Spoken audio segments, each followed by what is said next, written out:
सभी भाइयों बहनों को मेरा सादर नमस्कार।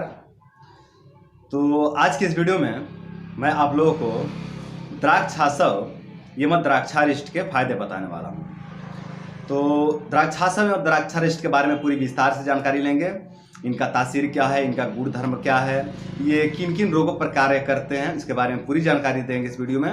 लेकिन उससे पहले हम लोग ये जान लेते हैं कि द्राक्षासव या द्राक्षारिष्ट बनता किन औषधियों से है, मतलब इनका प्रधान औषधि क्या है।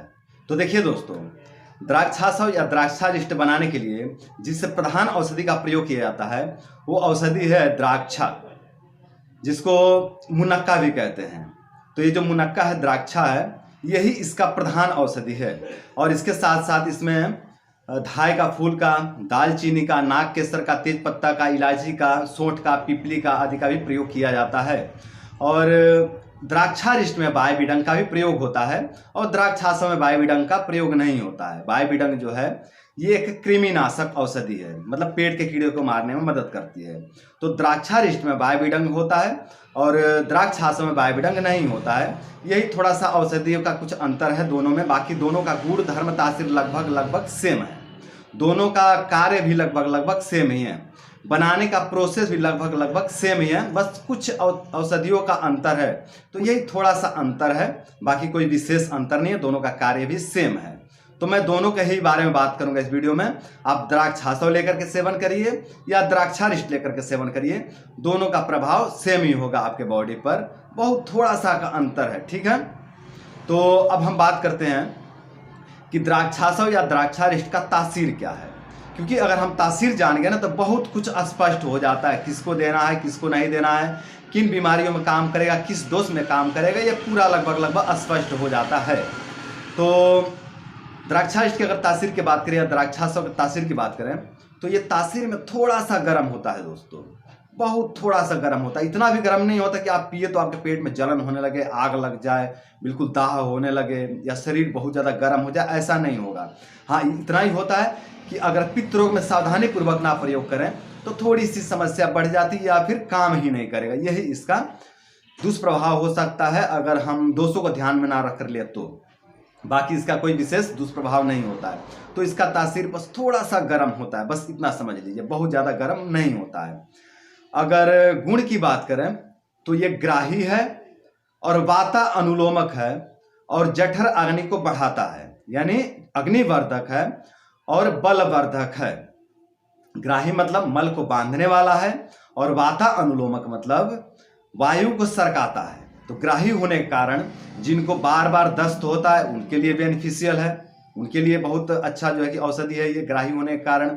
और वाता अनुलोमक होने के कारण जिनके पेट में बहुत ज़्यादा गैस बन जाता है, पेट फूल जाता है, छाती में वायु भर जाता है, श्वास लेने में दिक्कत होने लगता है और सर में जो है कि वायु चढ़ जाता है, सर दर्द होने लगता है, उनके लिए भी ये बहुत बेस्ट औषधि है अनुलोमक होने के कारण, ठीक है।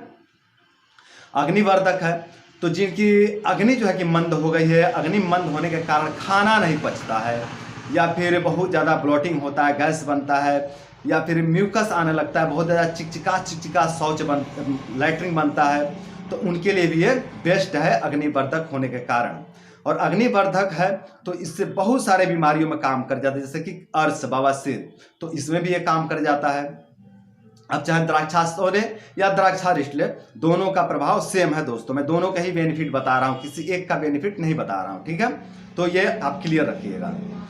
अब बलवर्धक है, तो बलवर्धक है तो कमजोरी में काम करता है, किसी भी तरह से, किसी भी कारण से कमजोरी आया है शरीर में, उसमें ये काम कर जाता है। तो ये हो गए इसके गुण, ठीक है। अब अगर बेनिफिट की बात करें, फायदे की बात करें, तो ये द्राक्षासव या द्राक्षारिष्ट वाता अनुलोमक होते हैं, समान वायु और अपान वायु का अनुलोमन करते हैं। जैसे कि मैं अपने कई वीडियो में बताया हूँ कि बहुत ज़्यादा गलत क्रिया के कारण, बहुत ज़्यादा वजन उठा लेने के कारण या फिर गलत खान पान के कारण समान वायु और अपान वायु प्रकोपित हो जाते हैं, ये प्रतिलोम हो जाते हैं या विलोम हो जाते हैं। तो उनको ये अनुलोम करता है, मतलब सही मार्ग पर लाता है। तो ये जो अपना द्राक्षासव या द्राक्षारिष्ट है ये वाता अनुलोमक है, मतलब समान वायु और अपान वायु का अनुलोमन करके इनको सही मार्ग पर लाते हैं और पाचन क्रिया को दुरुस्त करते हैं। थकावट को दूर करता है। जो लोग हमेशा थका थका सा रहते हैं, काम करें या ना करें बस थकान थकान सा हमको लगता रहता है, सोकर उठते हैं लगता है कि बहुत मेहनत करके उठे हैं, इस तरह का जिनको फील होता है, जिनको महसूस होता है, जिनको बहुत ज़्यादा नींद आते रहता है, उनके लिए भी ये बेस्ट औषधि है। अर्श रोग मतलब बवासीर, पाइल्स, विशेष करके सूखा पाइल्स, सूखा बवासीर के लिए बेस्ट औषधि है। जिनको भी सूखा बवासीर हो गया है उनके लिए बेस्ट औषधि है। इसका सेवन निसंकोच कर सकते हैं। हाँ, अगर खूनी बवासीर है या फिर मवाज वाला बवासीर है तो उसमें इसका प्रयोग उतना लाभकारी नहीं होगा।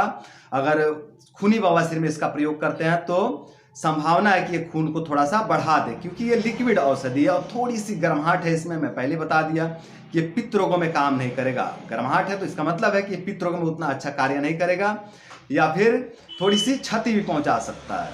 तो खूनी बवासीर में ये काम नहीं करेगा। बाकी सूखी बवासीर के लिए बेस्ट औषधि है।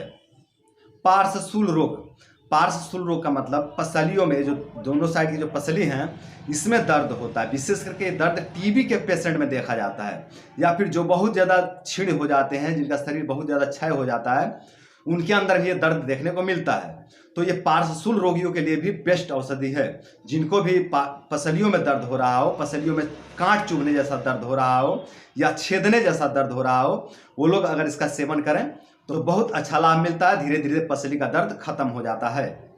द्राक्षासव या द्राक्षारिष्ट के सेवन करने से भूख खुल करके लगता है और खाए हुए अन्न का अच्छे से पाचन होता है और खाया पिया शरीर में लगने लगता है। द्राक्षासव या द्राक्षारिष्ट कफ, खांसी और कुकुर खांसी जैसे रोग में बहुत अच्छा लाभ करता है। सामान्य कफ और सामान्य खांसी में तो काम करता ही है, साथ ही कुकुर खांसी बहुत डेंजरस खांसी है दोस्तों।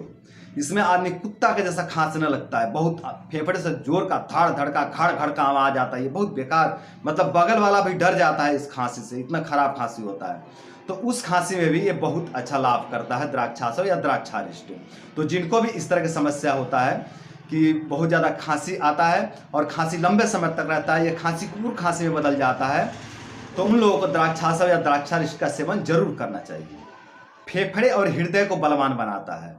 जिनका हृदय सिकुड़ गया है वायु के प्रभाव से, या जिनका फेफड़ा वायु के प्रभाव से सिकुड़ गया है, श्वास लेने में दिक्कत होता है। फेफड़ा जब सिकुड़ जाता है तो श्वास लेने में दिक्कत होता है, और जब हृदय सिकुड़ जाता है तब भी श्वास लेने में भी दिक्कत होता है। शरीर में ब्लड का अच्छे से सप्लाई नहीं हो पाता है और बहुत ज़्यादा भय लगने लगता है, बहुत ज़्यादा चिंता सताने लगता है, बहुत ज़्यादा तनाव रहने लगता है। इस तरह की समस्या होने लगती है। मानसिक रोगी के लक्षण मिलने लगते हैं हृदय के सिकुड़ जाने पर।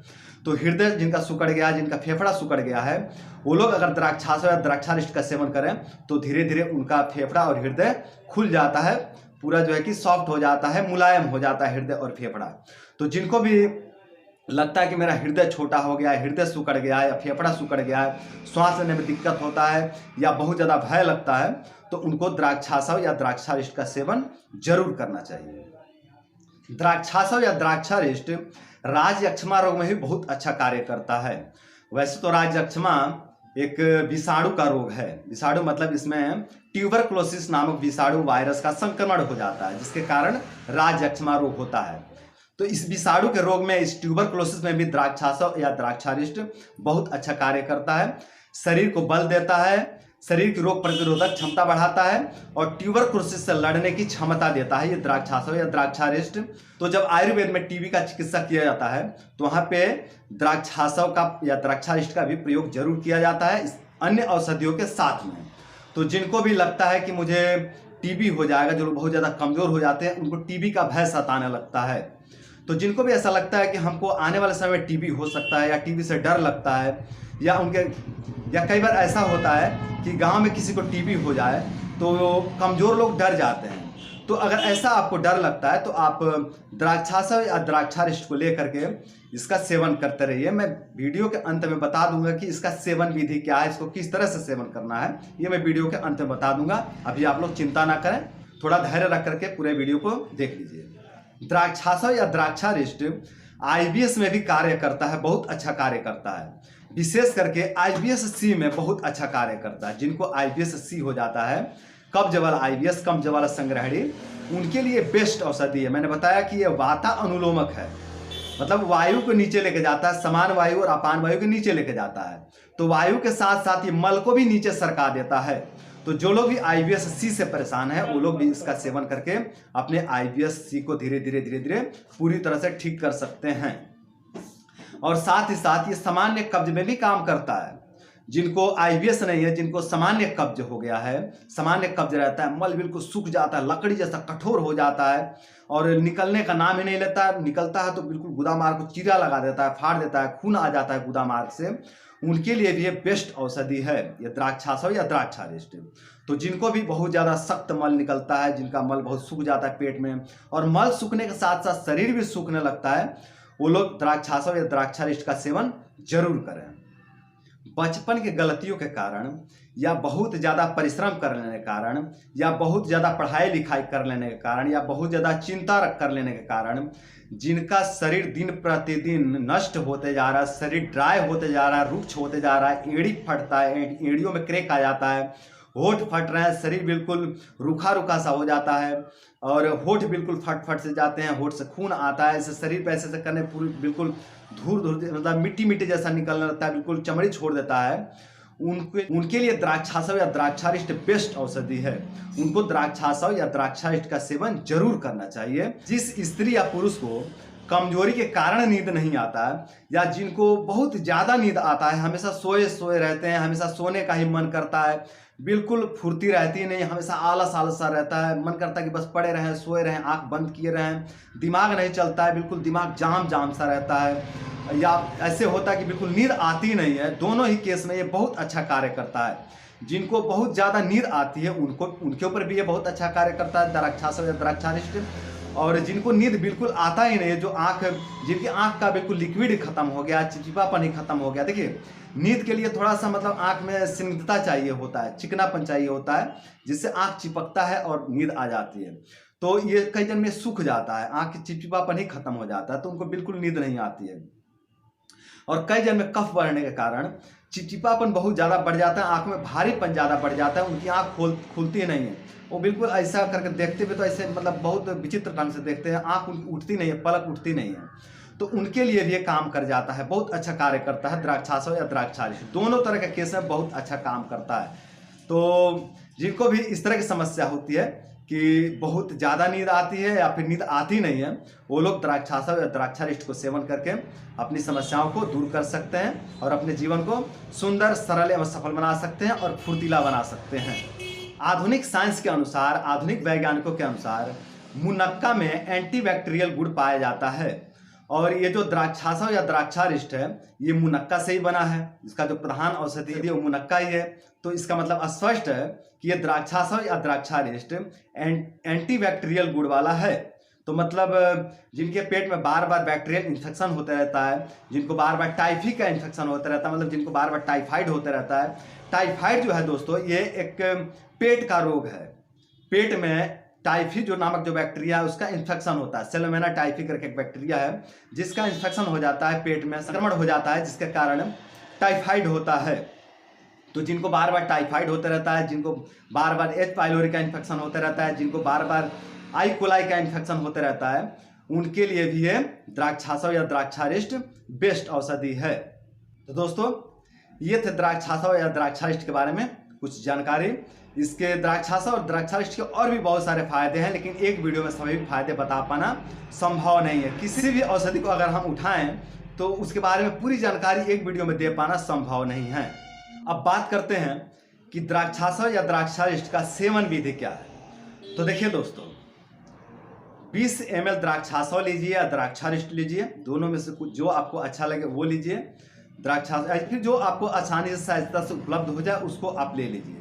तो 20 ml द्राक्षासव या द्राक्षारिष्ट लीजिए और 20 ml पानी लीजिए और इसको मिला लीजिए, दोनों को मिला लीजिए और खाना खाने के 20 मिनट के बाद या 25 मिनट के बाद इसको आप ले लीजिए।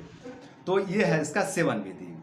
अब बात करें कि इसका सावधानी क्या है, तो बस सावधानी में आपको इस बात का ध्यान रखना है कि शुगर के पेशेंट को द्राक्षासव या द्राक्षारिष्ट नहीं देना है, क्योंकि इसमें मुनक्का है, द्राक्षा है, तो ये मीठा होता है। द्राक्षारिष्ट का द्राक्षासव का जो स्वाद होता है ये मीठा ही होता है, तो इसमें द्राक्षा होता है तो ये मीठा होता है। तो शुगर को ये बढ़ा सकता है। तो जिनको शुगर हो गया है उनको नहीं देना है।